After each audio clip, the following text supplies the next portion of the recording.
समस्त को नमस्कार। गोटे गुरुत्वपूर्ण फेक न्यूज उपरे मु आपको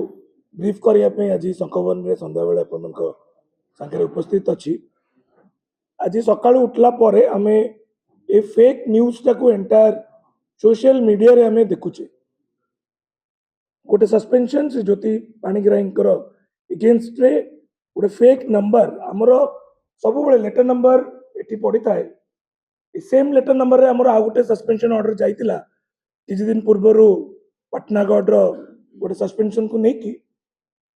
3001 एटी हमर एसबी लिखा हुए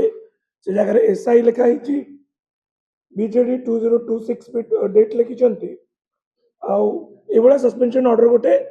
फेसबुक रे बुलुची। सकाळु बहुत जण मते बीजेडी कार्डर्स टू आरंभ करके जर्नलिस्ट भाई माने भी फोन कले कि भाई एई भलिया किछि गोटे सस्पेंशन ऑर्डर जारी ही कि तो आम जानला जो स्क्रोल करूँ से आम देखाऊ जो देखिलु जे भारतीय जनता पार्टी रो जे IT and social media coordinator अच्छा मुक्तिकांत स्वाई तांकर फेसबुक भी ब्लू टिक अच्छी सी भी यही भाया जड़े रेस्पॉन्सिबल सिटीजन है परे भी सी भी शेयर करें बेसी करूँ तापर आ गोटे देखिलु एमएलए धामनगर गोटे पोस्ट अच्छी गोटे स्वाभिमान युवक बोली सेठी एही फेसबुक आईडीटा सेठी चली तापर आम निष्पत्ति नेलु जे गोटे एफआईआर रजिस्टर करवा साइबर पुलिस स्टेशन रे मुझे साइबर पुलिस स्टेशन रे एफआईआर रजिस्टर करने किंतु मो दुख लगुच जिते सरकार कहते जीरो टॉलरेंस अगेंस्ट क्राइम से मैंने एफआईआर रजिस्टर कले से मैंने खाली स्टेशन डायरी मत कले कहले फेसबुक टा अच्छी न्यूयॉर्क रे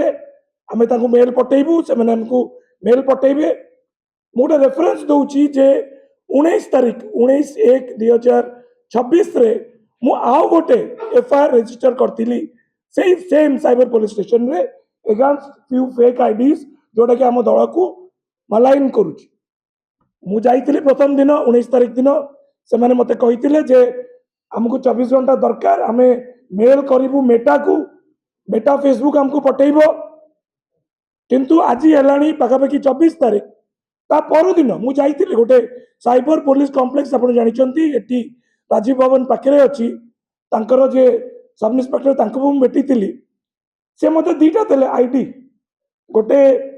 आईडी रे अच्छी जे आपण आधार कार्ड टू नहीं कि सबू जिनस अपलोड करेंगे मुझे अपलोड कली 19 तारीख रु तार किसी रिटर्न आसीनी आज भी जाके एफआईआर देकी आसी जो भाया भारतीय जनता पार्टी फर्स्ट तो से रिलेक्टेंट है 19 तारीख दिन इमिडिएटली नहीं जाते आज जेहेतु गोटे भारतीय जनता पार्टी रो एक्टिविस्ट को ना लिखी से मैंने बहुत जन रिलेक्टेंट है मत पाखापाखि लगिला 1 आवर टू रजिस्टर मुझे मीडिया कोऑर्डिनेटर होगी गोटे दल लेटर पैड नहीं जाऊँगी आपण मैंने जानी था जे कौ भाया पुलिस प्रशासन गोटे साधारण लोक जब जाइब आज पुलिस स्टेशन को जीव तार कौ भाया एफआईआर रजिस्टर होची एटा गोटे कॉग्निजेबल आईटी एक्ट अनुसार this is a cognizable offence जोटा कि एफआईआर इज ए मैंडेटरी किंतु से माने 19 तारीख भी एफआईआर करना आज भी से माने एफआईआर करूना आमे आपण माने भला भाव जानी विजु जनता दल जो भी लेटर पैड रे हमर बीजेडी मीडिया सेल रे सेटा अपलोड होची तापरे विजु जनता दल जोटा ऑफिशियल टिक अच्छी से टिक रो सोशल मीडिया पेजेस रे भी अपलोड होची तापरे हमर वेबसाइट रे भी आपण मन को हमें अपलोड करिया पे दोचु तो सेति पई मु कहूची जे भारतीय जनता पार्टी रो जो सरकार कर जो साइबर पुलिस स्टेशन एटा गोटे दांत विहीन बाघ भलिया से माने काम करूचंती it has become a toothless tiger कारण आज पर्यंत मो टेलीफोन नंबर तांका पाखरे अछि ना तांका पटो गोटे मेसेज आसिला जे सर आमे पठेई देछु एटा आपनकर मेटा पाखु ता मेटार या रिप्लाई आसिला मु ना नोनी but all top police officials जे साइबर विंग रे अछंती तांको भी तांको व्हाट्सएप नंबर रे भी मु तांको पठेई मु अनुरोध करूची एई भलिया फेक न्यूज को जो बड़ा भारतीय जनता पार्टी कैडर्स होचु होंतु बा सोशल मीडिया एक्टिविस्ट होचंती बा गणमाध्यम रो जो माने बंधु माने अछंती से माने केमती फेक न्यूज को स्प्रेड न करिकी सबु बळे ऑथेंटिकेटेड न्यूज जोटा आसुची विजु जनता दल तरफ ताको ସ୍ପ୍ରେଡ୍ କରିବେ। ବହୁତ ବହୁତ ଧନ୍ୟବାଦ, ନମସ୍କାର।